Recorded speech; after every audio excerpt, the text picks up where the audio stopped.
जय हिंद। नमस्कार प्यारे बच्चों। तो स्वागत है आप सभी लोगों का आपके अपने प्यारे से YouTube channel CKS online classes में। तो प्यारे बच्चों, आज की इस क्लास में हम लोग पढ़ने वाले हैं क्लास 12 होम साइंस के 50 मोस्ट वीवीआई ऑब्जेक्टिव क्वेश्चन जो कि आपके बोर्ड एग्जाम में पूछे जाते हैं। तो आप सभी प्यारे बाबू लोग क्लास को शुरू से लास्ट तक देखिएगा और लास्ट में बताइएगा कि 50 प्रश्न में आप कितना प्रश्न सही कर पाए हैं।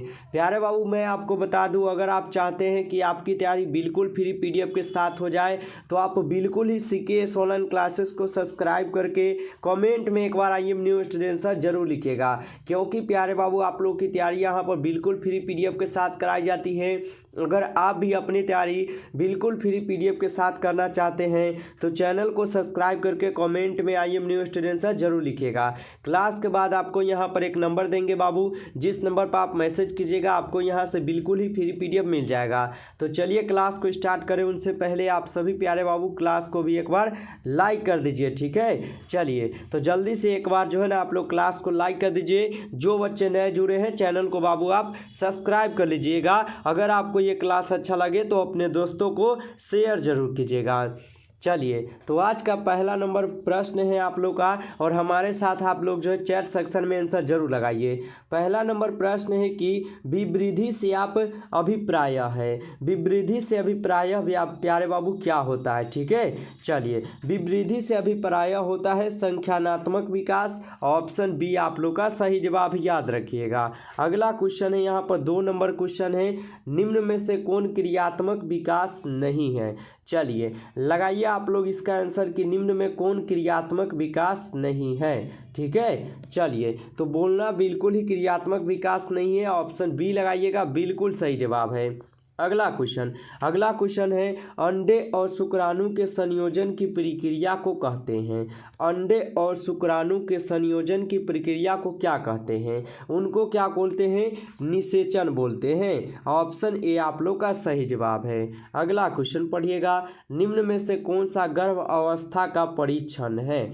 चलिए, निम्न में कौन सा गर्भावस्था का यहाँ पर परीक्षण हो जाएगा, ठीक है। चलिए तो मूत्र की जांच हो जाएगा। ऑप्शन ए आप लोग का सही जवाब है बाबू, याद रखिएगा आप लोग। अगला क्वेश्चन पढ़िएगा, यहाँ पर थायराइड ग्रंथि से निकलने वाला हार्मोन कहलाता है। चलिए लगाइए आप लोग इसका आंसर। थायराइड ग्रंथि से निकलने वाला हार्मोन क्या कहलाता है? वह कहलाता है बाबू थॉरिक्सन। ऑप्शन यहाँ पर बी आप लोग का सही जवाब याद रखिएगा। अगला क्वेश्चन है, नवजात शिशु 24 घंटे में कितने देर सोता है। नवजात शिशु जो है 24 घंटे में कितने देर सोता है, आप लोग लगाइएगा इसका आंसर। चलिए तो वह 16 से 18 घंटे सोते हैं। ऑप्शन सी लगा रहे हैं, तो बिल्कुल ही सही जवाब याद रखिएगा बाबू। अगला क्वेश्चन है, स्त्रियों के अंडाशय में किसका निर्माण होता है। चलिए बाबू लगाइए आंसर। स्त्रियों के अंडाशय में किसका निर्माण होता है, तो आप लोग लगाइएगा अंडाणु का। ऑप्शन ए आप लोग का सही जवाब याद रखिएगा। अगला क्वेश्चन पढ़िएगा आप लोग यहाँ पर। नेक्स्ट क्वेश्चन, इनमें कौन पुरुष प्रजनन का तंत्र भाग नहीं है। इनमें कौन पुरुष प्रजनन का तंत्र का भाग नहीं होगा, ठीक है। चलिए, अंडाशय जो है पुरुष प्रजनन तंत्र का भाग नहीं है। ऑप्शन डी आप लोग का सही जवाब याद रखिएगा। अगला क्वेश्चन पढ़िएगा आप लोग, निम्न में से कौन व्यक्तिगत स्वच्छता के अंतर्गत आता है।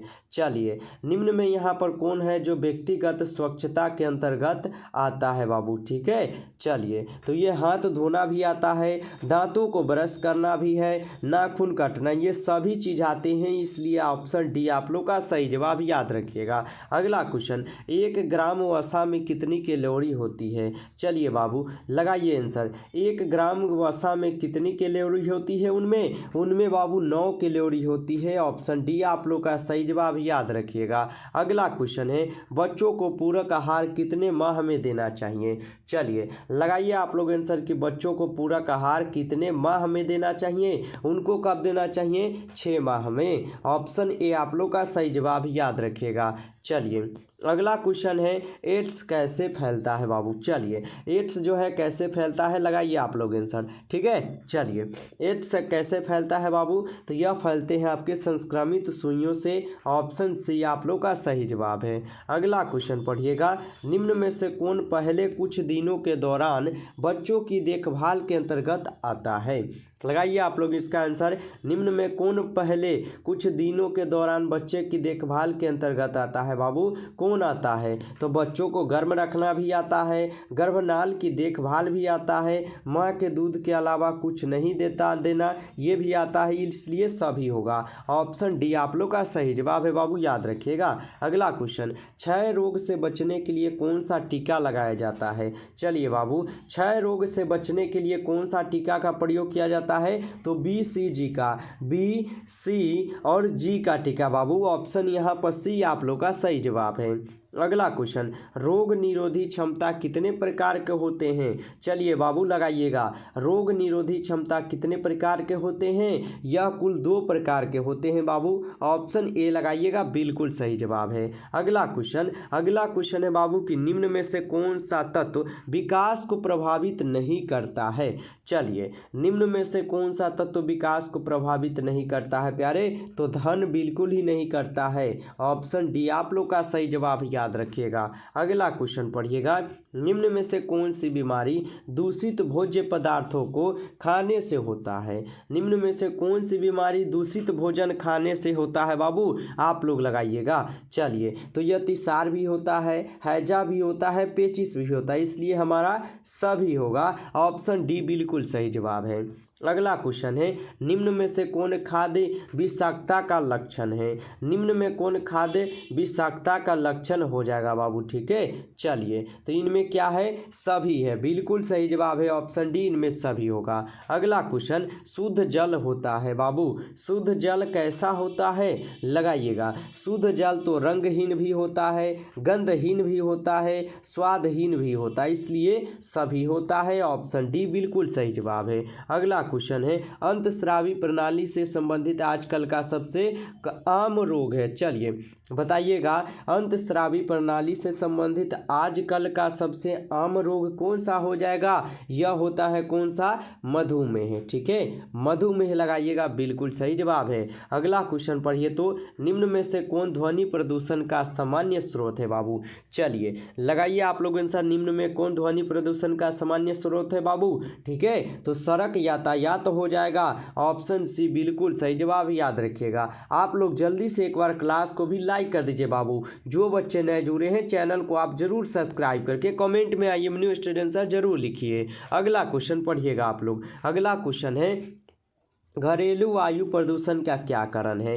चलिए, घरेलू वायु प्रदूषण का क्या कारण होता है? उनका कारण क्या होता है? खाने पकाने के लिए प्रयुक्त ईंधन भी होते हैं, बिल्कुल होते हैं, मच्छर मारक भी होते हैं, तंबाकू धूम्रपान, ये सभी होते हैं। ऑप्शन डी सही जवाब कीजिएगा बाबू लोग। अगला क्वेश्चन पढ़िए तो, दूषित जल पीने से कौन सा रोग होता है? चलिए, दूषित रोग जब आप लोग जल पीजिएगा तो कौन सा रोग होगा? तो वो बाबू पीलिया रोग होता है। ऑप्शन ये आप लोग का सही जवाब, याद रखिएगा। अगला क्वेश्चन, प्लास्टिक द्वारा मुख्यतः किस प्रकार का प्रदूषण होता है? चलिए बताइएगा, प्लास्टिक द्वारा मुख्यतः किस प्रकार का प्रदूषण होता है बाबू? यह होते हैं भूमि प्रदूषण। ऑप्शन ए आप लोग का सही जवाब, याद रखिएगा। अगला क्वेश्चन पढ़िए तो आप लोग, अगला क्वेश्चन क्या है? अगला क्वेश्चन है, जल प्रदूषण के कारणों के लिए मुख्य रूप से निम्नलिखित में से कौन जिम्मेदार है? जल प्रदूषण के कारणों के लिए मुख्य रूप से निम्नलिखित में से कौन जिम्मेदार हो जाएगा? ठीक है, चलिए, तो ये हो जाएंगे तेल रिफाइनरी और कागज कारखाना, दोनों होगा, इसलिए हमारा ऑप्शन डी होगा बाबू सही जवाब। अगला क्वेश्चन है, कुकुर खांसी से बचाव के लिए कौन सा टीका लगाया जाता है? कुकुर खांसी से बचाव के लिए कौन सा टीका जो है लगाए जाते हैं बाबू? तो वहां पर आपको DTP का टीका लगता है, यानी DP बाबू, और टी का टीका लगता है, याद रखिएगा आप लोग। अगला क्वेश्चन है, क्षय रोग फैलने का माध्यम है? क्षय रोग फैलने का माध्यम क्या है? ठीक है, चलिए बताइए तो, क्षय रोग फैलने का माध्यम क्या है? बिल्कुल बाबू ऑप्शन डी गलत है, दूषित आयु सिर्फ होती है। ऑप्शन ए यहाँ पर सही जवाब कीजिए। अगला क्वेश्चन, किसके द्वारा शरीर की सूक्ष्मतम इकाई कोशिका की रचना होती है? किसके द्वारा शरीर की सूक्ष्मतम इकाई कोशिका की रचना होती है बाबू? आप लोग बताइएगा, प्रोटीन द्वारा। ऑप्शन बी आप लोग का सही जवाब है। अगला क्वेश्चन पढ़िए तो निम्न में से कौन विशिष्ट बालकों का प्रकार नहीं है। निम्न में यहाँ पर कौन है जो विशिष्ट बालकों का प्रकार नहीं होगा। ठीक है, चलिए तो आर्थिक क्षमता लगाइएगा, बिल्कुल ही सही जवाब ऑप्शन ए होगा, याद रखिएगा आप लोग। अगला क्वेश्चन, कौन सा रोग वायु द्वारा नहीं फैलता है बाबू। चलिए बताइए तो कौन सा रोग है जो वायु पर द्वारा जो है ना नहीं फैलता है बाबू। ठीक है, चलिए हैजा बिल्कुल ही नहीं फैलता है, ऑप्शन बी यहाँ पर सही जवाब कीजिएगा। अगला क्वेश्चन, संवेदनात्मक विकास कितने प्रकार के होते हैं। संवेदनात्मक विकास जो है कितने प्रकार के होते हैं बाबू, 2 प्रकार के, ऑप्शन बी आप लोग का सही जवाब है। अगला क्वेश्चन है, खसरे का टीका कब लगाया जाता है। खसरे का टीका जो है बाबू कब लगाए जाते हैं बताइएगा। खसरे का टीका कब लगाया जाता है, 9 महीना पर, ऑप्शन बी आप लोग का सही जवाब, याद रखिएगा। अगला क्वेश्चन है आप लोग का कि पीने वाले जल को रोग फैलाने वाले जीवाणुओं से मुक्त करने हेतु निम्न में से किसका प्रयोग करना चाहिए। चलिए 33 का बताइए बाबू क्या होगा सही जवाब। चलिए 33 का सी वाले बच्चे एकदम सही कर रहे हैं, ऑप्शन सी बिल्कुल ही सही जवाब, याद रखिएगा। अगला क्वेश्चन, DTP का पहला टीका कब लगाया जाता है। चलिए बाबू ये प्रश्न आप लोग अच्छे से जरूर याद किए होंगे, मैं पूरा उम्मीद है। DTP का पहला टीका कब लगाया जाता है, यह लगाए जाते हैं 1 मास पर बाबू, यानी 1 माह पर, ऑप्शन डी आप लोग का सही जवाब, याद रखिएगा। अगला क्वेश्चन, MMR टीके से किन किन रोगों का बचाव होता है। MMR टीके से किन किन रोग का बचाव होता है बताइएगा। ठीक है, चलिए तो ये होते हैं खसरा का भी, गलसुआ का भी, रुबेला का, ये सभी का तो होता ही है, इसलिए सही जवाब ऑप्शन डी है।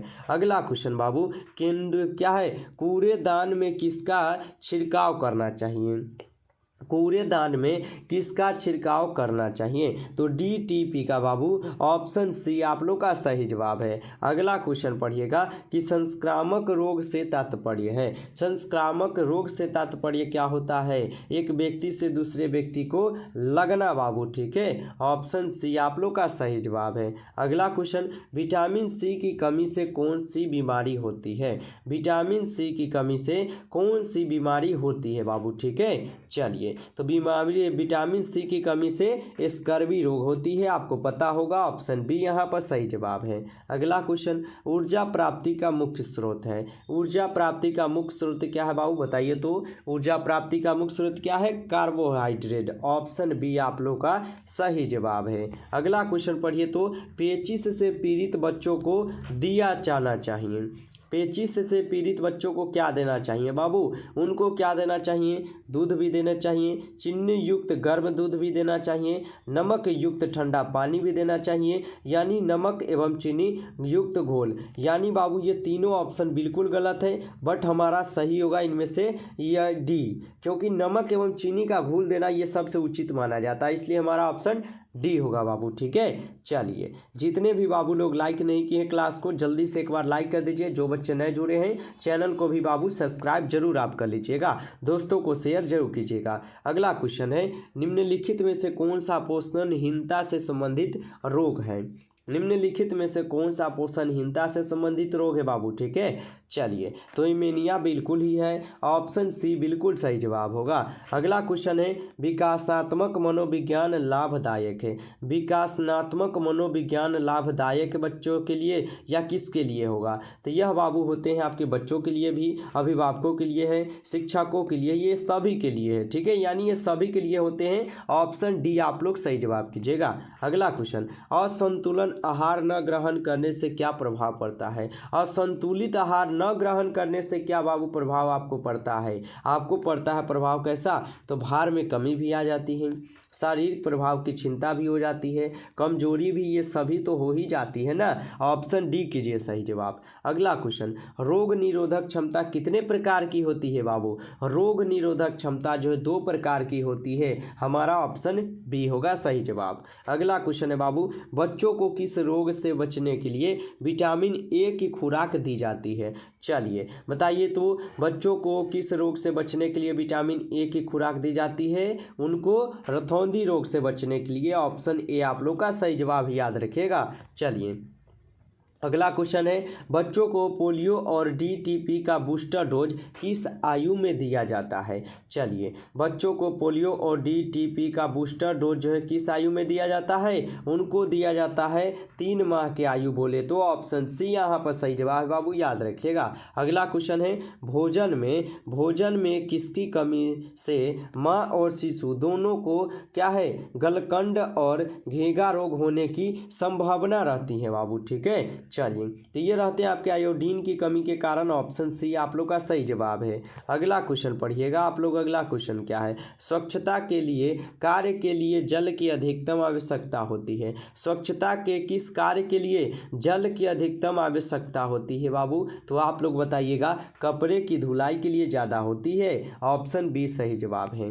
अगला क्वेश्चन, टाइफाइड एवं हैजा बीमारियां किसके संदूषण से होती है। टाइफाइड एवं हैजा बीमारियां किसके संदूषण से होती है, यह होते हैं बाबू किसके, तो जल और भोजन दोनों से होती है, ऑप्शन सी सही जवाब कीजिएगा आप लोग। अगला क्वेश्चन पढ़िए तो WHO का पूरा रूप बताइए। चलिए, WHO का पूरा रूप क्या होता है बताइए तो। चलिए, तो क्या बताए हैं, World Health Organization, option A वाले बच्चे एकदम सही लगाए हैं, बहुत अच्छा। चलिए प्यारे बाबू, हम लोग 50 क्वेश्चन को पढ़ चुके हैं। आप लोग जल्दी से एक बार क्लास को लाइक कर दीजिए। जो प्यारे बाबू नए जुड़े हैं और बिल्कुल फ्री PDF के साथ तैयारी करना चाहते हैं, चैनल को सब्सक्राइब करके कॉमेंट में IM न्यू स्टूडेंट आंसर जरूर लिख दीजिएगा और अपने दोस्तों के पास क्लास को बाबू शेयर आप लोग को करना है। ठीक है, जरूर शेयर कीजिएगा। और जो बच्चे नए हैं, चैनल को सब्सक्राइब करके PDF के लिए इस नंबर पर मैसेज कर लीजिएगा 962 18 834 प्यारे बाबू। ठीक है, सब्सक्राइब कर लीजिए, शेयर कर दीजिए दोस्तों को और PDF के लिए इस नंबर पर मैसेज कर लीजिए। चलिए, फिर मिलते हैं आप लोगों से नेक्स्ट क्लास में। तब तक के लिए आप लोग मन लगाकर पढ़ाई कीजिएगा। सभी प्यारे बाबू को बेस्ट ऑफ लक, अपना ध्यान रखिए और मन लगाकर पढ़ाई करते रहिएगा बाबू। चलिए।